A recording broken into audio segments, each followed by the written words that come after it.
I fear not the dark itself, but what may lurk within it.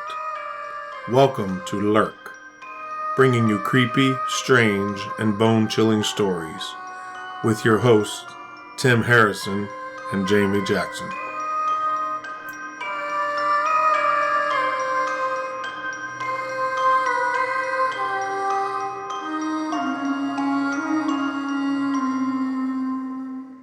Welcome, Lurkers. This is Jamie. And this is Tim. So, Jamie, what are we going to talk about today? Today, we are going to talk about Mothman. Mothman? Mothman. What is a Mothman? Not a moth. Mothman was a humanoid creature, about 7 feet tall, around 300 to 400 pounds, with a 10-foot wingspan. So we got Shaq. Yes, Shaq with wings. Shaq that flies around. Yes. Does he fit in a Buick? I don't know. You don't know? I don't think he's ever been in a Buick. Oh. Buick, if you want to sponsor us, please do. But anyways, so Mothman, where is Mothman located at? Mothman was seen in Point Pleasant, West Virginia from November 1966 to December 1967. So way before any of us were born. Yes, even me.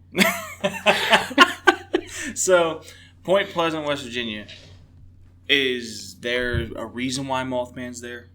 I don't know. There's lots of different speculations we can talk about in our conclusions. Okay. So there's, I see you got like 10 pages of notes there. So I'm going to go ahead and toss it over to you. You tell us about Mothman and basically, where did he come from?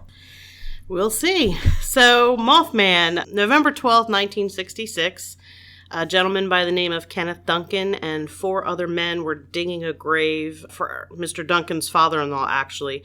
This was in Clendenin, West Virginia, so not Point Pleasant, but nearby.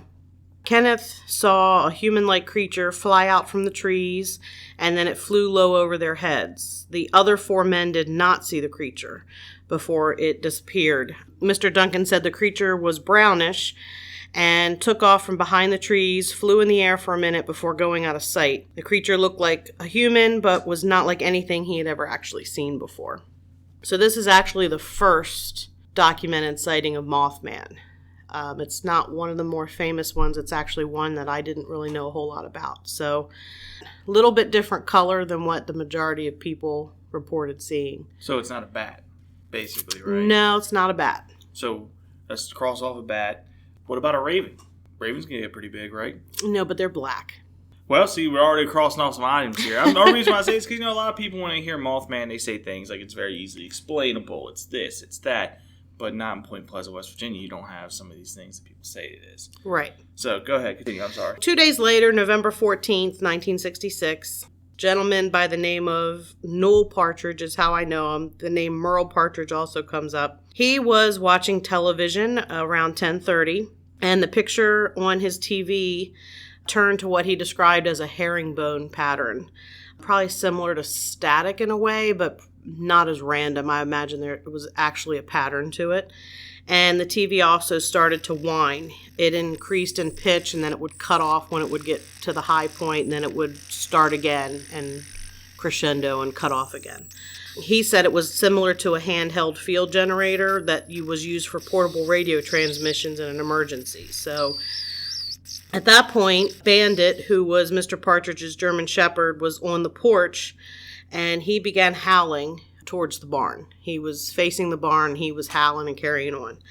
Mr. Partridge went outside, shined his flashlight towards the barn, and he picked up the glow of 2 red pulsating eyes that he said were similar to bike reflectors. At that point, he also saw a moving red circular object in the sky, off in the distance. They were lights off in the distance. It's like in the far back. Yeah, not on his property, but back on the horizon in the distance, he saw these red circular lights that were moving. You saw bike reflector eyes, and then you saw lights in the background. Yes. Okay.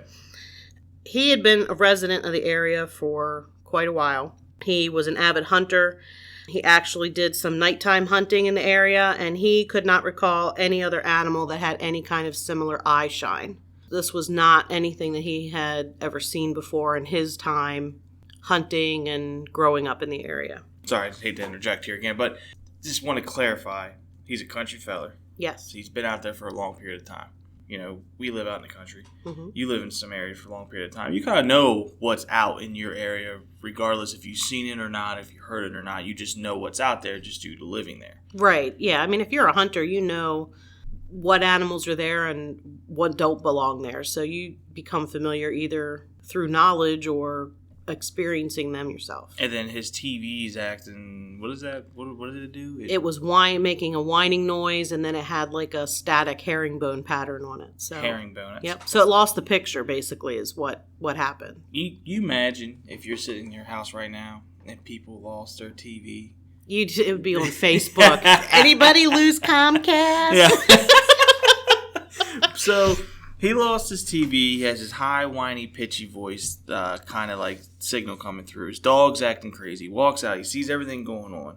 I mean, honestly, I wouldn't know what to do. I wouldn't be outside. I think I would be frozen in fear. I'd be locking the doors. I'd trying to get the dog in the house and locking the doors. Would you be a little worried? Because basically your TV's inside and it's messing with your TV inside your house and your dog. I don't know, because I would probably think aliens would probably be my first thought if that happened. Listen, I heard some stories about some grays. We ain't playing with them. No. Not today. Sorry. Go ahead, continue. Okay. He picks up the eye shine. Now, the distance from the house to the barn was about 150 yards. That meant whatever the eyes belonged to would have to be large in order for them to show up as large as they did. He said that he felt such an intense fear that it kept him from following the dog, who took off towards the barn. So when he picked up the eye shine, the dog saw it and took off to go tear up whatever it was in the barn. So the dog's carrying on, barking, snarling, running towards the barn. Newell Partridge, he ended up going back in the house, locking the doors, and he said that he actually slept with a loaded gun next to the bed all night. Wow. Yes. So what about Bandit? Bandit was on his own.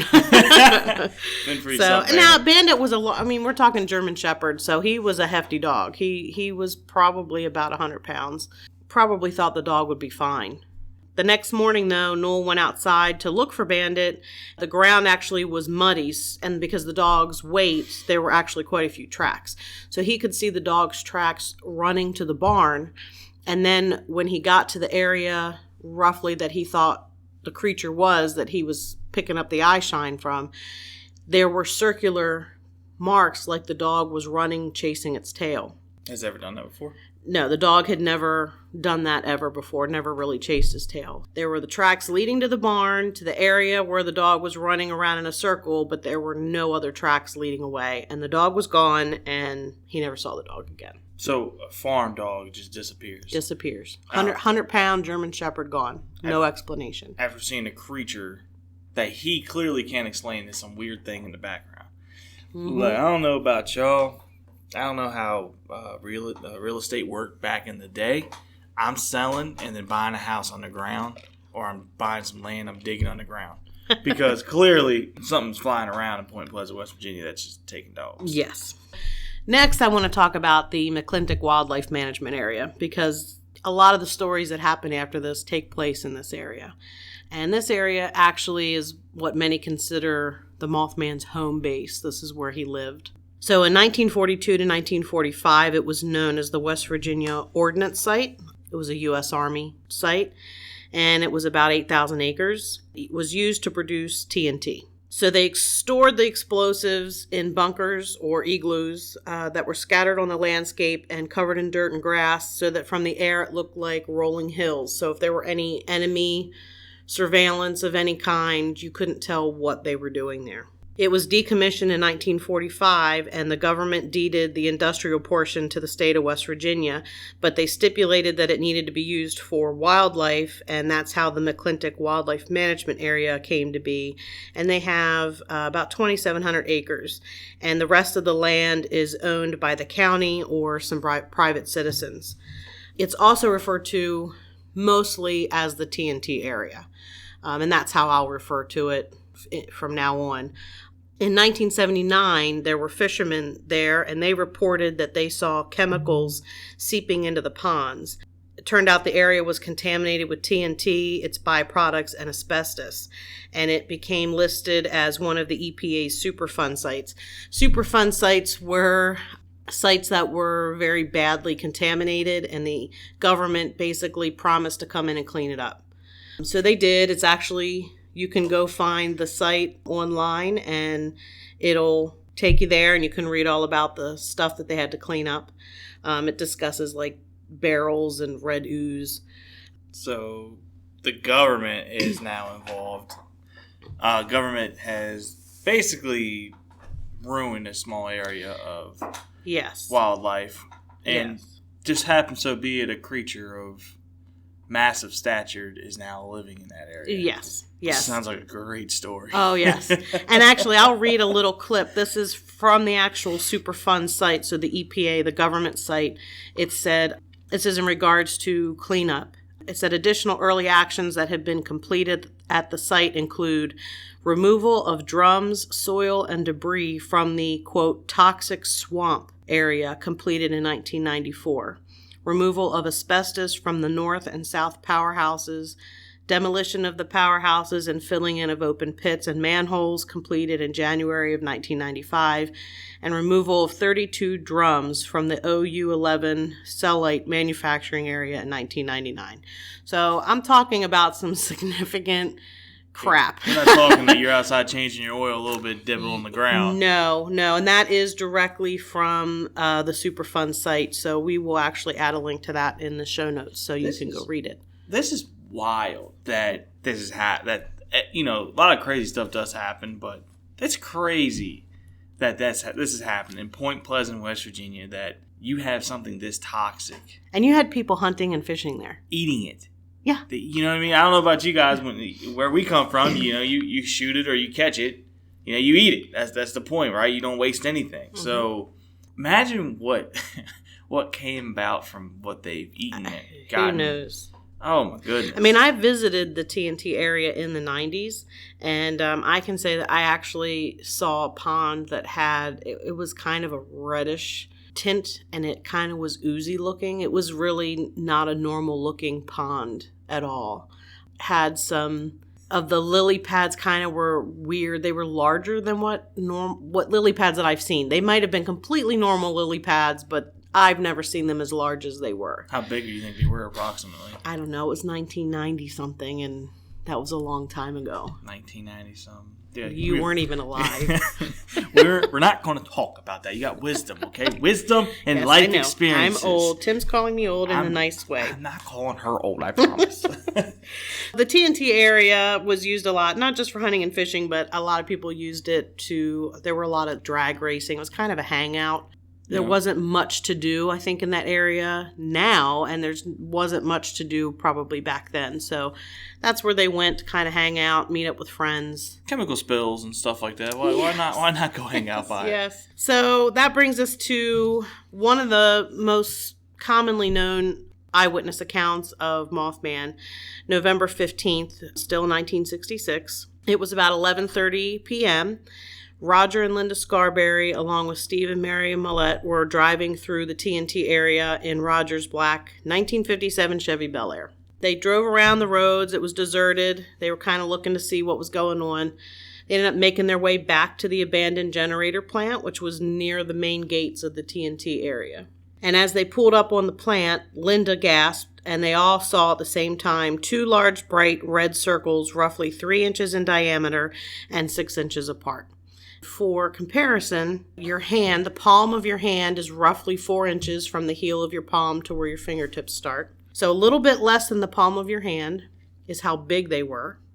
They were 6 inches apart, so 2 palm widths roughly apart. So like right here? For y'all can't see me, I'm really holding my hands he's actually holding his hands up in the air. I'm trying to picture this. So that's, if you kind of get that roughly, that's pretty large. That's bigger than, that's wider than your eyes, obviously. It's wider than your face. Yeah. Close to it. I mean, you're literally seeing like light bulbs floating Yeah. randomly away. Right. So the foursome realized that the lights they saw were actually the eyes of what they determined was a humanoid creature that was about 7 feet tall, and it had wings folded on its back.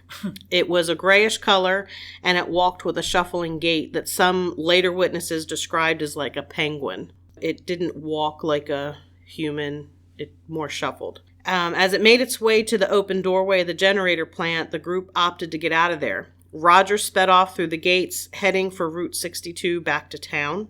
And they saw the creature again, standing on a small hill, and then watched in horror as it spread its wings and took off straight up in the air from a dead standstill. So, make sure we're clear here, okay?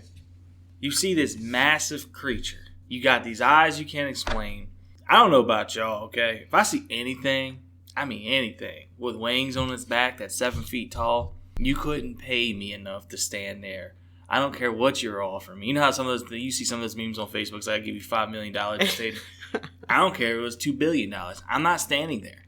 Because clearly that thing got some bad intentions. Yeah, I don't think I'd hang out there. And if I watch something take off straight up in the air, without flapping its wings, that I want to point that out. It did not flap its wings. It just took off, jump straight up. Yes.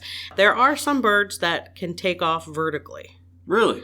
Yes. Some pigeons, some ducks, and shorebirds. Now, if you think about the ducks and the shorebirds, they usually are taking off out of water. So that allows them to take off immediately without having to, swim to land to fly. But they need to generate enough lift to get up in the air. To do that, the only way is by flapping their wings to produce enough air moving over its wings to lift them in the air. So while they can take off vertically, they have to flap their wings to do it.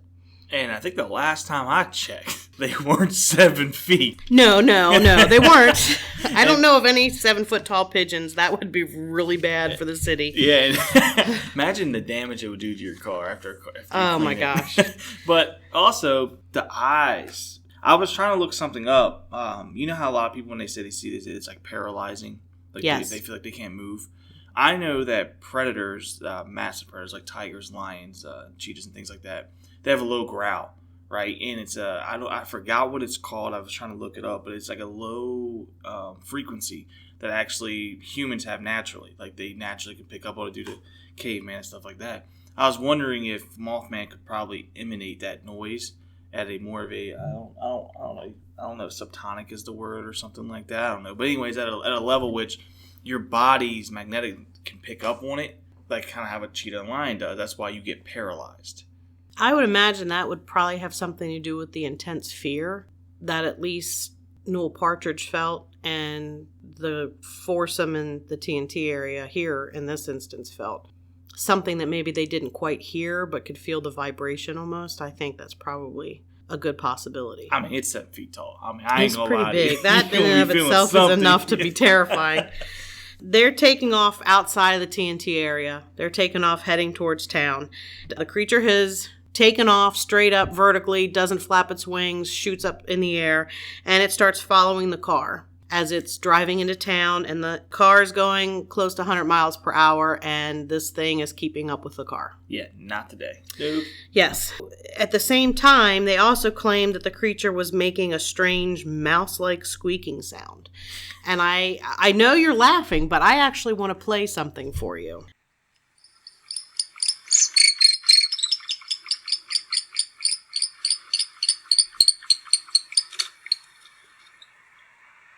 All right, so thoughts. Well, hold on. Other than that being absolutely just the weirdest noise I've heard and absolutely obnoxious, it sounded like, a hamster wheel? Yes. When you get it going and the hamster's going. That's what it sounded like. And you're telling me a 7-foot creature flying next to a 100-mile-an-hour car looking in the car made this noise? Well, all I'm saying is that noise actually is a barn owl. So barn owls make very strange noises, not like your typical owl. Their hoot actually sounds more like a screaming woman. They communicate, they make these chirping, squeaking noises. Owls, are pretty intimidating. They're pretty vicious. They are.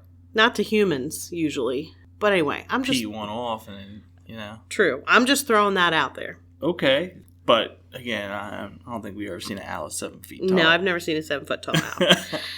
Anyway, the creature is following them at 100 miles an hour as they're headed to town. Once they get to the city limits, they don't see the creature anymore, so it has stopped following them. They did make a point to mention that they had seen the body of a large dog lying on the side of the road just before they got to the city limits.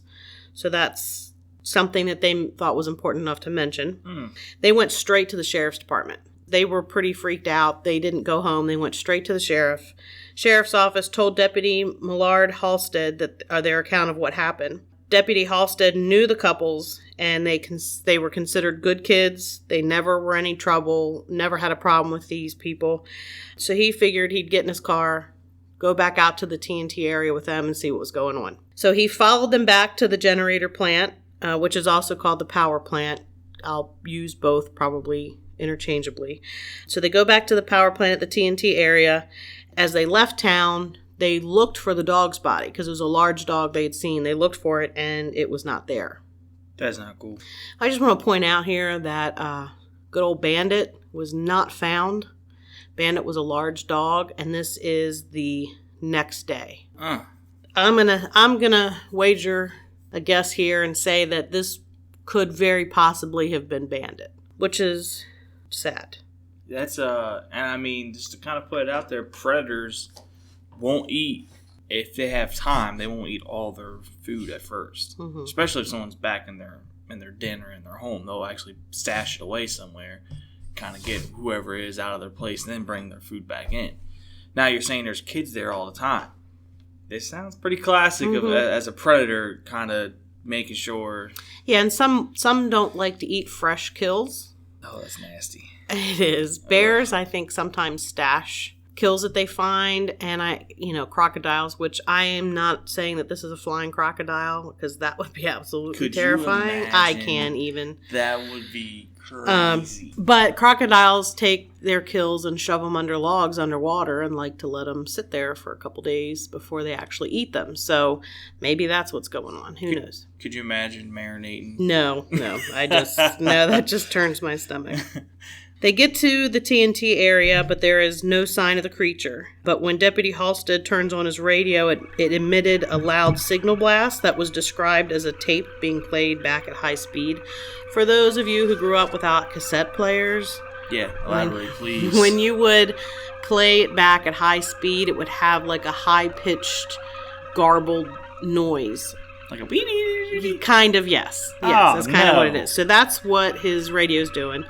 He actually turned it off. He never ventured into the abandoned building, but he basically was convinced that these couples were telling him the truth. He believed them. Listen, I know the police officers, I'll put this out there. I know police officers, some of them have nerves of steel. Some of them don't. For you to pull up to a scene, to put yourself in his shoes, and that starts happening, and you ain't got any kind of cassette tape in there playing backwards. No, it was his radio, and he couldn't hear the dispatcher. So not cool. So you're if something happens, your help is nowhere to be found. Yeah, his radio's not really cooperating, and this is a second instance of an electronic equipment having some interference. Basically, what it sounds like is there was something interfering with the signal with the television at Noel Partridge's house, and then here with the deputy's radio. So there's something interfering with the signal. That's just wild. Which is weird. The next day, the sheriff actually held a press conference. This is where Mothman got his name, and he actually was named after a character on the TV series Batman that was very popular at that time. I love Batman. I do too. Then it also, the Point Pleasant Register is the newspaper for the town. In the newspaper, it said the couples, they said it didn't resemble a bat in any way, but, quote, maybe what you would visualize as an angel. So you just got an angel flying around terrifying people. Yeah, well, I imagine if a human showed up with wings flying around, I wouldn't be like, hey, what up, angel? I would be a little terrified myself, I think. If an angel does show up, I think we all got a little bit more problems to worry about. Pretty much. Then the sketch came up with Mothman. It resembled a human-sized owl with no visible neck. So that was from their description. Like your shirt? Like the shirt that I'm wearing today. Your lovely shirt that Tim should wear an extra large. Yeah. And I also want to point out at this point, right after the news conference, this is where there was an assistant professor of biology, wildlife biology, who started to say he was pretty sure it was a sandhill crane that had been seen. Sandhill cranes are not from this area. They usually don't come that far east. And they have very thin, skinny necks when this creature didn't really have any noticeable neck at all. They don't have red eyes.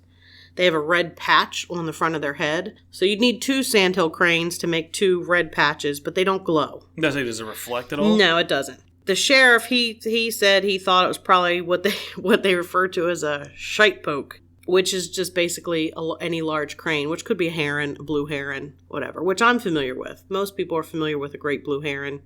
Also, very long, thin beak, very thin neck, not 7 feet tall. No reflecting eyes. 3 inches. But that's what they were saying. They were kind of discounting it. They're just trying to explain something. Do you want to say, yep, sure, yep, that's a giant 7-foot creature with wings. We don't know what it is flying around. I think a lot of people also need to take that in consideration, too, because when they hear this, first thing they start screaming, government cover-up. Because there is things like that does happen, okay? Right. We're not oblivious here, but you got mass hysteria. I mean, take a look at the pandemic that just, we're still currently in, you know what I mean? People were freaking out and buying up everything. Could you imagine if someone said, hey, by the way, there is a 7-foot creature we can't possibly explain that can take a 100-pound dog without anyone hearing it, yike, mess with radio frequencies, and just disappear and keep up with a 100-mile-an-hour car flying while looking at your car making a high squeaky noise. Could you imagine what people would do? Buy toilet paper. Yeah.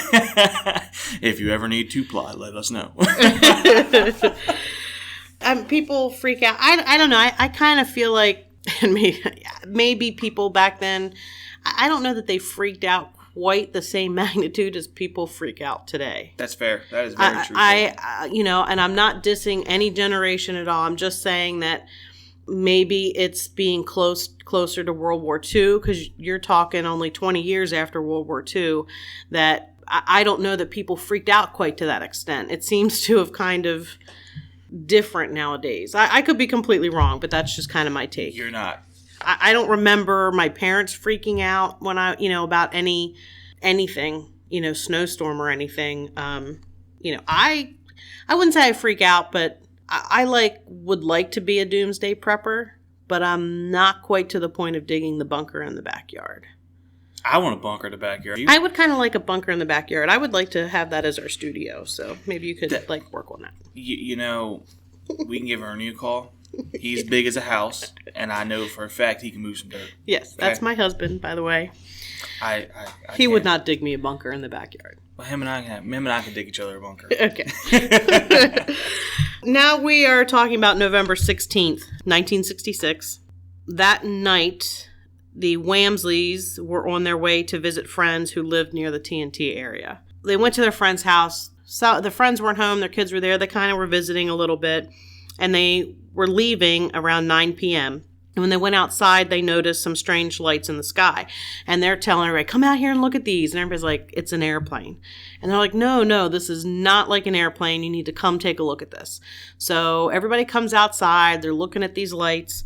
And while they're out there looking at the lights, that they said they were not like any aircraft they had seen. It was not something they had seen before. While they're looking at that, they noticed this figure rising up from behind the car. Yeah, not today. Nope. So they watch, and the creature was getting up as though it had been laying down. It was gray, it was bigger than a man, and it had glowing red eyes. One of the witnesses said it had man's legs that looked to be covered in gray feathers. So this is one of the only witness accounts of what its skin looked like. Some say it's featherless, but they actually were pretty close, I would imagine. And they said it had a man's legs covered with feathers. They actually stood there kind of hypnotized, staring at this thing, and it unfolded its wings. Oh. At that point, they all kind of snapped out of it, bolted back in the house, locked the doors. You better grab everything you can get a hold of. I don't care. You got a little spatula. You swinging that thing. Right.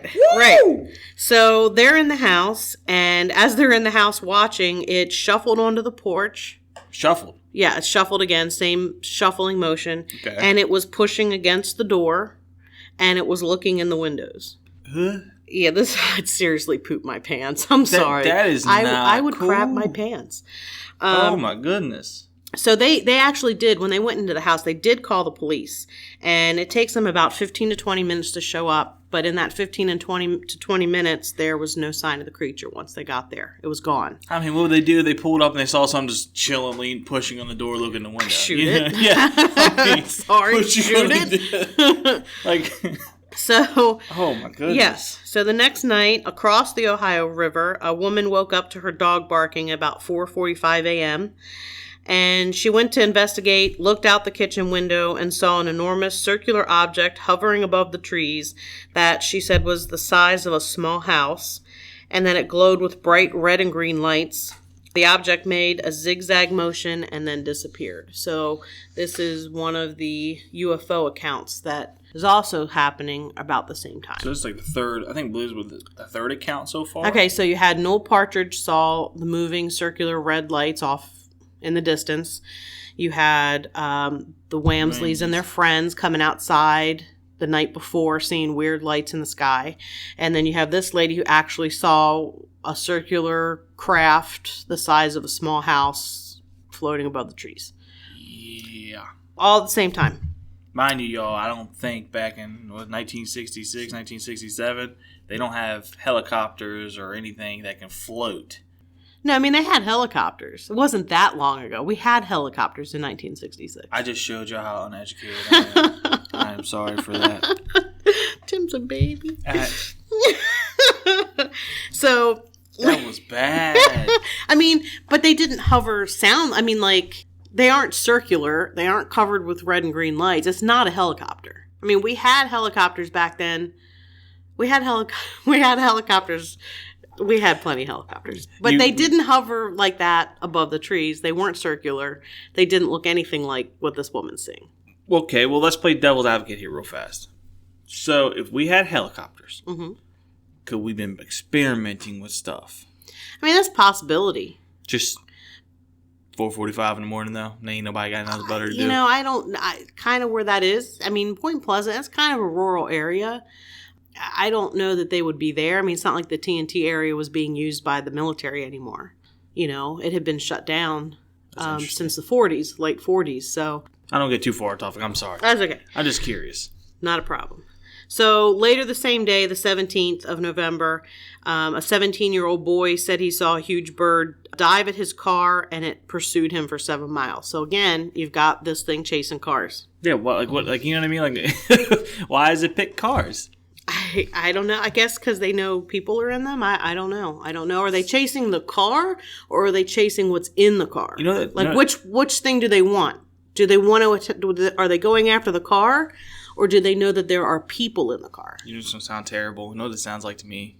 Mothman likes his lunch moving. So basically, if you think about it, we're in cars. Mm-hmm. That's his lunchbox. Pretty much. So we're in moving lunchboxes for him. Yeah. He must be a hungry feller. He's snackables. All right. So the next day, November 18th, there were 2 firemen, Paul Yoder and Benjamin Enochs. They were in the TNT area, and they came across a large bird with red eyes. They said it was definitely a bird, but it was huge and not like anything they had seen before. The reports, they were coming in like crazy. A car full of teenagers driving saw a creature in their headlights. They said it was man-sized and bird-like, and it scurried into the woods. So again, we have that weird scurry shuffling. An elderly man saw the creature standing in his front lawn. He went to see why his dog was barking and saw a 7-foot-tall gray figure with large glowing red eyes. He said he watched for a few minutes, and then the creature flew off. That's wild. And then during all this, after their encounter, the Scarberries, they were living in a trailer at the time of their sightings, and they began experiencing some poltergeist-type activity. So they were hearing strange noises coming from outside their trailer, like around the trailer at night, and they were said to be beeps and loud garbled noises, and they were also experiencing actual poltergeist objects moving, things like that in the house. They ended up moving into Linda Scarberry's parents' home because they were out of fear. They were terrified. But the noises actually followed. So it didn't stop. So it's like attached to him. Pretty much. And there were other people who were reporting hearing strange beeping noises as well. So there's a lot of strange things going on. That's not right. No. So November 24th, 4 people, 2 adults and 2 children, were driving past the TNT area. They saw a flying creature with red eyes. November 25th, there was a young shoe salesman who was driving along Route 62 north of the TNT area when he saw a tall gray humanoid figure standing in a field near the road when it spread its wings and shot straight up in the air like a helicopter. It soared over the man's convertible and circled. The man stepped on the gas, but the creature was able to keep up with the car at about 75 miles per hour. Again with the car. In a convertible, forget it. Yeah. What are you driving a convertible near the TNT area for? This going on, I wouldn't want to be anywhere near. That's what I'm trying to figure out here too. They could just rip the top off and eat you. I'm also trying to figure out why you keep going by TNT area. Like, why is everyone like, after the first... It's part of town. I mean, you can't avoid it. If you're coming into town, Route 62 runs along...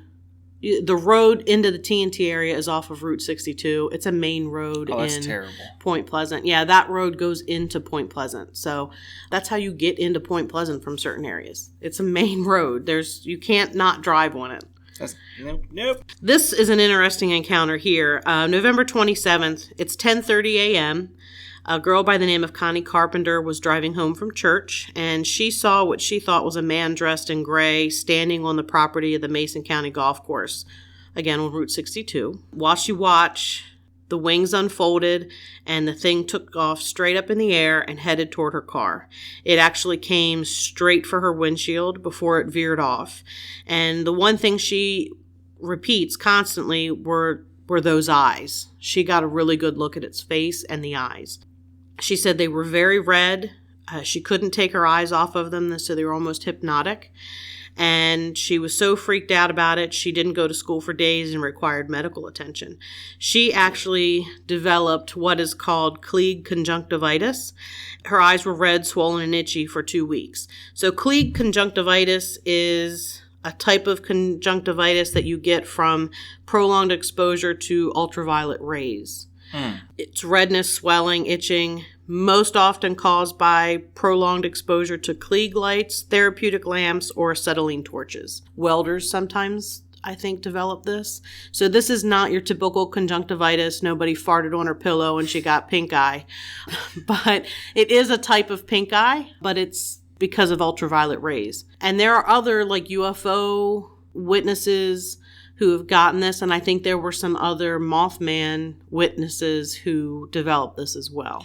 With that being said, does the skin around the eye become kind of like irritated as well? Yeah, have you ever had pink eye? Like a lot of times your eye, there's like different types of pink eye. Like the eye, the area around it, it gets red. It swells. Like if you have bacterial pink eye, your eye will actually like swell shut. Oh. And it's kind of puffy and it's goopy and it's disgusting. And this is worse. That's the worst pink eye. That's the really, really contagious pink eye. So then viral pink eye is what most people end up with. And that's usually your eye's red. It itches a lot. It waters. But the area around it usually isn't affected too much. I imagine that the area tissue around the eye is probably a little swollen. Now just imagine, she got this from staring into its eyes. I mean, it's not like he sat on the hood of her car. He flew towards the windshield and then flew off. So less than 5 seconds.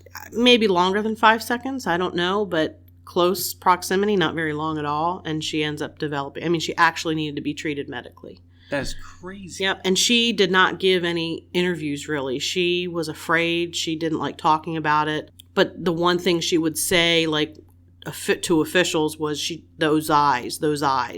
And she said they were the reddest thing she'd ever seen, that she there's nothing that compares to that color red that she's seen. That's absolutely terrifying. Yeah, exactly. And this was at 10:30 in the morning. That we're not talking at nighttime anymore. Right. So clearly, Mothman, as you can tell, I mean, at least I'm picking up from this. You can correct me if I'm wrong. He's getting more and more, like, I guess you can say, confident. He's brave. Yeah, he's definitely grown a set on him. Yes. I mean, I don't want to be like that, but you know what I mean. You go from nighttime doing, every now and again to now you're clearly moving in the daytime. Mm-hmm. I mean, not just, 1 o'clock, 2 o'clock, morning, 10:30 in the morning. Other people are up. Yeah, people are seeing this now in the daylight. They're seeing them during the day, not just at night. And it could be because it was popular. I mean, people after the news conference swarmed the TNT area during the day. So you've got more people kind of looking, but I think some of the people who reported this were not out looking for him. It was just they saw him in their everyday activities. Going about your daily routine. Exactly, and Could you imagine? You go, hey Tim, I'm gonna go over here run the grocery store off. So I get a phone call. Hey, Tim, I just want to let you know I just saw a Mothman. I'd be like, okay. Anyway, there's another sighting. Bob Bosworth and Alan Coates, they went out to the TNT area riding Alan's motorcycle, and they saw large red eyes looking at them from the old power plant building. They decided to get a better look, got off the motorcycle, and when they did, it started moving towards them. They estimated it was 6 foot 6 inches tall to 7 feet. It was broad-shouldered with a taper, the way a bird is shaped with its wings, broad at the shoulders, then tapered near the tail. So I think they talk about the taper. It's more about the wings on their back, not the body itself, other than it was broad-shoulder. So you ride a motorcycle out to the TNT area, and you go, hey, it's a great idea. You see that way large creature way over yonder? Let's get off our bike and go look at it. Let's go take a look. That makes perfect sense to me. No, thank you. They said it had a large head sitting almost directly on its shoulders, but they said it didn't waddle or shuffle, but moved slowly and kept to the shadows. And eventually it moved off, and they heard the sound of wings. So it's like progressing with its walking, kind of like a toddler would, right? Similar, or whether it's just the way it was walking then, it was moving slow. So it still could have had a similar gait. It was on top of the power plant. They kind of looked. There were no ladders or anything to get up there. So it's not like somebody climbed up there and is pulling a prank. So they went from seeing it on the ground, saw it kind of like ease off. Now all of a sudden they look up. And how tall is the power plant, you would say? I don't know. It's been a long time. 15 feet, 20 feet, I don't know. I don't know any human that can jump 15, 20 feet like that. I don't care how athletic you are. No, I mean, they made a point of saying that nobody could... There was no way that they could determine that somebody could climb up there. Yep. They had removed the ladders off of them and everything to prevent people from climbing around on it because it was not necessarily in the best of condition. You know that bike they rode in on? Yeah, I'm riding that thing backwards back out of there, making sure I watch it. Yes. Faye DeWitt was another eyewitness. She claimed it was whitish and sandy, and the eyes were the reddest thing she had ever seen. It was a bird, but like no bird she had ever seen before. And she said it did have a bird-like beak. So this is one of the only mentions of its mouth, basically. It chased the car on foot, and it was keeping up with the car at 50 miles an hour, even after the car made a sharp turn. So it's not flying at this point, it's running. So we've lost the shuffling, apparently. We're full on sprinting, chasing a car at 50 miles an hour. Oh, man. Olympic running right now. Yeah, so she stopped the car. It jumped on the hood, then jumped on top of a building without flying. She said the eyes took up most of its face. So it's not flying. It leaped on the hood of her car, jumped from the car to the top of the building, never even opened its wings. No. Yep, run. I don't think running will help you, period. Exactly. So January 1967, the appearances of men in black start happening. Men in black are a common occurrence with alien or UFO sightings. Men in black are... scary. Strange people. They're dressed in black suits, white shirts, black ties, black shoes, perfectly dressed. But the style of the clothing is not the current style usually. So they're dressed really well, usually in groups of 2 to 3, and they show up in late model black cars. A lot of times the people who show up are described as Oriental or Eastern European and European. Are they peeing? European in appearance, and they sometimes wear dark sunglasses. Their movements usually are kind of jerky and not like a normal human. You got UFOs, you got this Mothman, now you got these random people coming up Yes. here. You got your eyes now turning red from staring at it. You got this thing that can run 50 plus miles an hour and fly over 100 miles an hour. Now you got these fools showing up that are weird. Yes. And they actually were seeking out the Mothman witnesses. And they were telling them to be quiet, to stop talking about it, and actually threatened some of them. They were threatening? Yeah. They were telling these people, zip it, stop. else. Yeah, stop talking about it. Oh, no, not today. March 5th, 1967. Not a Mothman sighting, but this, to me, was terrifying when I was a kid and heard about this. There was a bloodmobile, and for those who have no idea what I'm talking about, like Tim, a bloodmobile is basically the vehicle that's used to transport the blood that's collected at a blood drive. So this vehicle was at a blood drive earlier in the day. It's got all the pints of blood stored in it. There's nurses, nurse in the vehicle, the driver and everything. They're driving down Route 2, which is outside of Point Pleasant. It's at night, and while they're driving, this glowing object comes down, starts chasing the bloodmobile. And it has these two claw-like protrusions, and it's like it's trying to grab the vehicle. This isn't Mothman. No, this is like a UFO. This is an aircraft of some sort of weird object. Two claw-like protrusions trying to grab the bloodmobile. Chasing after this bloodmobile, trying to grab it. Well, they have the gold arm blood in there? I don't know. So that was going on until an oncoming car lit up the scene with its headlights. And when that happened, the thing disappeared. It flew off, it retreated, it left. So, but you have people in this vehicle that you're talking like there's like nursing staff in this vehicle. It's not people who are going to make crap up. Well, they were crapping their pants. That's for Yeah, seriously. I'll put that out there. I don't care how manly or womanly you are. You pooping yourself. Yeah, exactly. So all said and done, there's more than 100 people who saw the creature between 1966 and 67. Most of them had the same description. Gray, larger than a man, 10-foot wingspan, able to take off straight in the air like a helicopter without flapping its wings during flight. Many said that it had a head and neck that blended together, and no one really described its face other than the red glowing eyes and the one mention of it having a beak. Can you imagine how big the beak would be? No, I don't even want to imagine it Oh. at all. So with that description, my question, I was curious, if humans had wings, how big would their wingspan be? I mean, I'll say I'm 5'8" on a good day. I'm not a tall With fella, heels. y'all. No, just joking. With heels. I'm just joking. I'm gonna tell you, look, I got a nice large foot and it's pretty fat. So I would say my wingspan's like 6 foot. My hands go off. I got large hands, so I would say anywhere from 6 to 7 feet, probably. Wrong. So, Okay. So actually, this was something in a scientific article that I found, that there was a bird that was around about 6 million years ago in the Miocene era. It's extinct. It doesn't exist anymore. So back when I was a young pup. Yes, or when I was younger.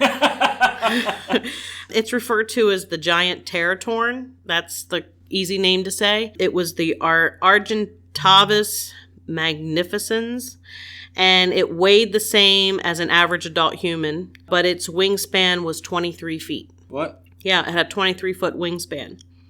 All right. So This is 4 times the average arm span of a human, just roughly. And this bird had special muscles to support the wings and to flap them. So wingspan that large required, special muscles to just make them move. 100%. So this body of this bird was the same as an average adult human and 23-foot wingspan. So like 5'8" to 6 foot. Roughly. Yeah, roughly. But with 23 feet. Yeah, not today. Yeah. Nope. Also, to take into account, people hang glide. That's how people fly, so to speak. Yeah, they shouldn't be doing that. Hang gliders are 29.5 to 33 feet. So wingspan. You're telling me this thing's just about big as that? Well, no, it's big. A hang glider is bigger than this bird, but just to lift a human in flight, hang gliders, that's how big they are. So we're talking average human. Most humans, other than Shaq, really aren't 7 feet. Average human hang glider's 27.5 to 33 feet wingspan. That's what carries a person in flight. Birds, as far as birds go, albatross, they have the biggest wingspan at 12 feet. Now, you had to explain to me what an albatross is. What is I that? did. Albatross is a shore bird. It's beautiful. It's very pretty. Their body's about 4.7 feet, so very short. Large child, short adult. Mm-hmm. My mom's height. That's Sorry, nice. Mom, I love you. That's their wingspan's 12 feet, and they are, water birds. You see them mostly, only along the shore, oceans, that sort of thing. Think like giant seagull, but prettier. Next, we have the Andean condor, which some people are more familiar with condors. Probably not, because I'm just realizing I'm familiar with condors because they almost went extinct when I was a child. And since Tim is young enough to be my son, he was not alive when condors almost went extinct. Their body weight is about 33 pounds, and they have a 10.5-foot wingspan.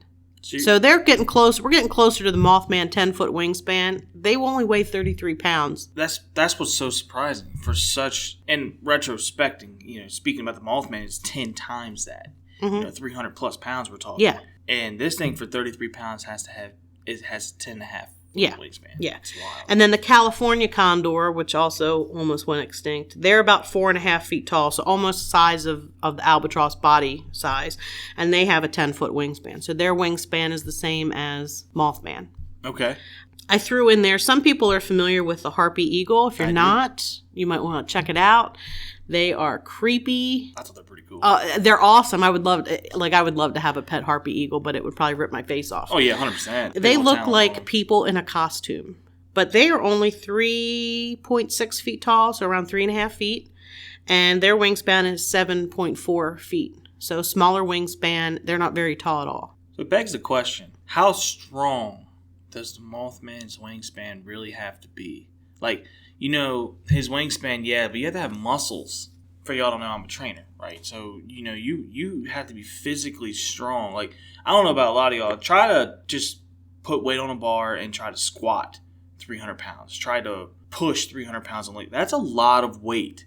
Now, imagine flying, wings, because he has arms, am I correct? Yeah, he has arms and legs, So yes. his wings are on his back. Mm-hmm. So to extend out and then fly, he either has to have some of the most magnificent lat spread any bodybuilder would ever see, or, it's out of this world. It would have to have some sort of special adaptation to allow flight. 100%. Like with the extinct bird, you're talking that's average body height for a human.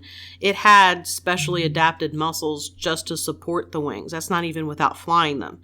So just to support the wings, and the wings weren't on their back. The wings were their arms. It was a regular bird. So you're not talking about something that has arms plus wings. Yeah. Which I don't know of anything other than insects that have like multiple legs plus wings on their back. Like there's no mammal or bird that I can think of. And they're not that big. Some of them get big as your hand on rare occasions. Yeah. But right now I'm it's a little crazy. Plus, it doesn't fly. Mothman, I'm going to say the wings really don't matter. Wingspan doesn't matter. It could have, like a 2-foot wingspan, and it doesn't matter because he's not even flapping them. That's the thing, too. It sounds like he just uses them, because I know the feathers, a lot of birds use feathers, for gliding and things like that for just aerodynamic purposes. Right. Sounds like that's what he does. Like, his legs must be massive. I don't know. Sorry, y'all. I'm in awe. That's okay.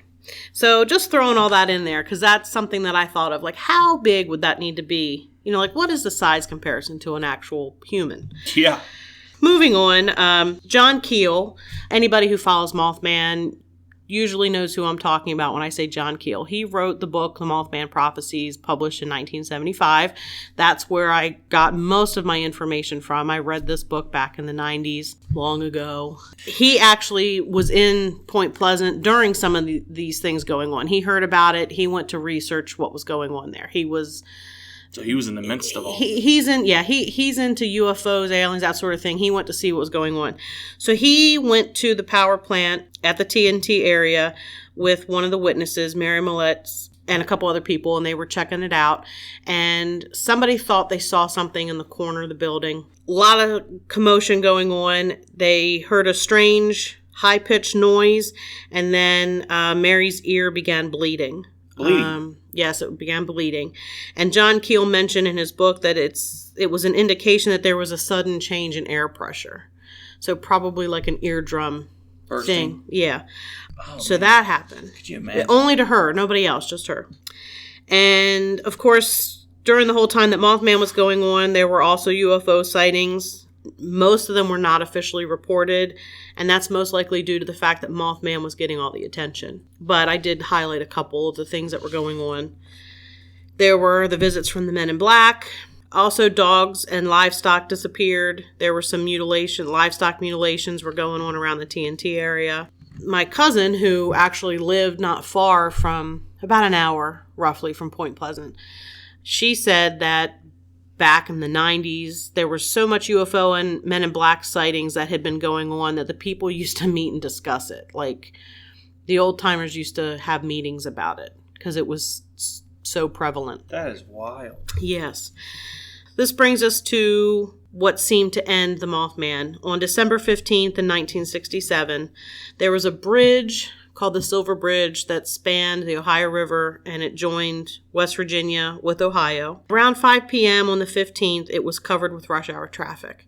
Now, the traffic light on the Ohio side was not working. The light on the West Virginia side was known to kind of not be timed quite right, so the bridge was full of cars. Okay. It was packed with vehicles. The bridge began to give, and what happened is apparently the bridge was always had a movement to it when you drove over it. Like a give kind of Kind of like a give, kind of bouncy in a way. And they said that they felt it. The people, the survivors, because people did die in what I'm about to tell you, they felt movement in the bridge, but they didn't really think anything of it at first because that was a typical thing. But what happened was eye-bolt 330 suffered a fracture and gave out, and the bridge collapsed. And what it did was it tipped, it knocked the vehicles into the water, and then the concrete and steel from the bridge fell on top of the cars that were in the water. 46 people actually died. It's still a significant part of the town. They have monuments there. That's terrible. Near the water, near the site of it. Man. It was pretty horrific. I mean, you're talking most of the rush hour traffic, a lot of people were out Christmas shopping because you're talking December 15th, a couple weeks before Christmas. Mm-hmm. Whole families were on the bridge in vehicles. That's terrible. There was one report, one woman who lived near the bridge said that about 2 days before she saw men climbing up the bridge structure and that they wore checkered coats and had black pants, but I don't know that anything actually came from that. But after that was the end of the Mothman sightings. That's a terrible accident. Yeah, it was pretty horrific. You know, a horrific way for it to end, too. Yes. Oof. That kind of brings us to our discussion of what is Mothman. You know, like I mentioned, the associate professor of wildlife biology at West Virginia University thought it was a sandhill crane. I don't think it looks anything. I think we can pretty much rule out sandhill crane. I think we can, too. I think that's a ridiculous comparison. Ridiculous would be a very nice way. Yeah. Somebody looked into the possibility of owls, somebody not being able to judge the right height of something, and they looked at a barn owl. Now, the clip that I played earlier was the barn owl making that mouse squeaking noise almost. That's one of their vocalizations. The only issue is that barn owls, their eye shine is not red. So that completely leaves that out. Not going to be a barn owl. A barred owl does have red eye shine, but they don't usually grow 7 feet tall. Yeah, they're saying something crazy like 13 to 16 inches. Yeah, they're not very big at all. No. Yeah. But, you know, maybe if it's roosting on something. But there were people who saw this thing standing in broad daylight out in the field and flying towards their car. I'm pretty sure they can determine whether it's an owl or not. And I don't know about you can correct me if I'm wrong. Owls typically operate more. They're nocturnal creatures. They're nocturnal, yeah. A lot of people think that it was a harbinger of doom, that it was there only to warn people about the bridge. I kind of question, how did people know that that's what he was warning them about? Yeah. A lot of other places claim to have sightings. I haven't really read a whole lot about an actual sighting that I thought was actually a Mothman sighting. A lot of them have been debunked. There's been some photos taken of things on bridges and whatnot, and it's either photoshopped or it was determined to be a piece of the actual bridge structure that was broken off. Okay. And situated in a way that it kind of resembled something crouching, perched on the top of the bridge. It's kind of like the perfect picture taken right at the right time. Yeah, pretty much. there's a story about Chief Cornstalk. You kind of have to bring up Chief Cornstalk when you talk about Mothman. And Chief Cornstalk was one of the Native American chiefs in the area, and there was a fort there in the area of Point Pleasant. I believe it was Fort Randolph. Cornstalk went there with a couple other chiefs to try to bring about a peace, some sort of peace settlement with the white settlers there. What happened was Cornstalk and the other chiefs were imprisoned by Captain Arbuckle. And then 2 days later, Cornstalk's son came to visit him, and then they also imprisoned him. So you got 5 people in prison. November 10th, soldiers were out hunting, and they were ambushed by some natives. And then in retaliation, they went, Cornstalk, his son, 2 other Native American chiefs, they were all murdered. They killed them. And then as he was laying there dying, Cornstalk said, this is a direct quote from the story, "I came to the fort as your friend, and you murdered me. You have murdered by my side my young son. For this, may the curse of the Great Spirit rest upon this land. May it be blighted by nature. May it even be blighted in its hopes. May the strength of its people be paralyzed by the stain of our blood." So there's some who say that Mothman was part of Cornstalk's curse. I used to think Mothman might be some sort of mutated creature. I kind of lean more now that it was something that's not from this planet. You think that?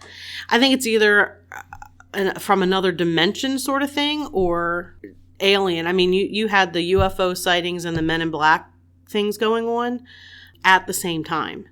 And I kind of feel like we already know Men in Black are associated with UFO sightings. Why would they be there warning people to keep quiet if not about Mothman? I mean, yeah, that makes perfect sense to me, in my opinion. I mean, how many times have you heard over and over again that, after something crazy happens, or like how many times have you heard UFOs over nuclear sites and things like that? So clearly UFOs are involved here. And then Men in Black typically don't get involved in kind of whispers, you know what I mean? Right. So if they're there, something is going on. So I'll lean more towards, because I remember before we talked about this, I definitely said it's a genetically mutated That's something. what I used to believe. I will say I'm leaning more towards something out of this world. I'm not trying to say UFOs let a pet loose and they're like, oh, we gotta go get Fluffy because Fluffy's over here just eating dogs. Fifi? Yeah, Fifi. But I will say this too, something that was interesting to me. When we first started, right, Mothman was like, a brownish black color? The first sighting mentioned he was brownish. And then moved to gray. Gray is the predominant color, yes. And then the last one said he was white. One said it was whitish or sandy, but... It sounds like he's kind of withering away if it was the same one, you know what I mean? Like if you go in a sequence of events. Of course, everything as we line up and talk about it just makes it sound like that. But, as something gets, a little older, it might age differently than us, or it might not get the nutrition that it needs. So it could wither it away. But I will say this, and I think it's from a different planet, but just think about how massive this creature would have to be. How massive. Like, think about that. That is huge. It is huge. The mountain, that's what they call him. I think he's Polish or something like that. I'm sorry if I'm pronouncing his... the one from Game of Thrones. Game of Thrones, yes. Yeah. I mean, he is a mountain of a man. His name fits him perfectly fine. Put wings on him. Shaq is a only massive... 10-foot wings. 10-foot wide wings. And Matt, just think about that. These are, massive humans that we rarely... There's not a lot of them walking around as big as he is. Right. There's tall people, of course, like tall, basketball players. I think the average basketball player now is like 6'4", 6'5". So, but think about that, though. 6'6", 6'7", 7'1", 300 pounds, just massive person. You don't see a lot of them that can move, that can actively move, that's athletic. That's crazy. So he's definitely, in my opinion, not from this I'd have world. to agree. Unfortunately, I don't think we're ever going to know exactly what he was. And I'm going to tell you this right now. I am okay with that because he sounds like a very big feller, and I don't want to meet him on a bad day. No, I'm going to put that out there. I believe this will conclude our kind of talk about Mothman. Now, I would say that you can go follow us on Instagram at Lurk Podcast. You can find us on Facebook at Lurk Podcast. And if you like what you hear, please like and subscribe. I don't know if you can like us, can you? Or you can heart us, can't you? Well, you can certainly leave us a review if you feel like it. No pressure. That's perfectly fine. And honestly, I believe we have an email set up too at lurkpodcast@yahoo.com. I think it's pretty easy. I It's think pretty easy to find us. Now, I would also put this out there is that, this is our first time kind of going through things and learning each other and filling things out. So as we go more through this, we'll get better and better with presentations and things like that. But if you have any kind of feedback anybody out there wants to give us, we're always open to it. You can send us a DM, you can send us a message, you can send us an email. I hope everyone has a great day, and until next time. All right. See y'all later.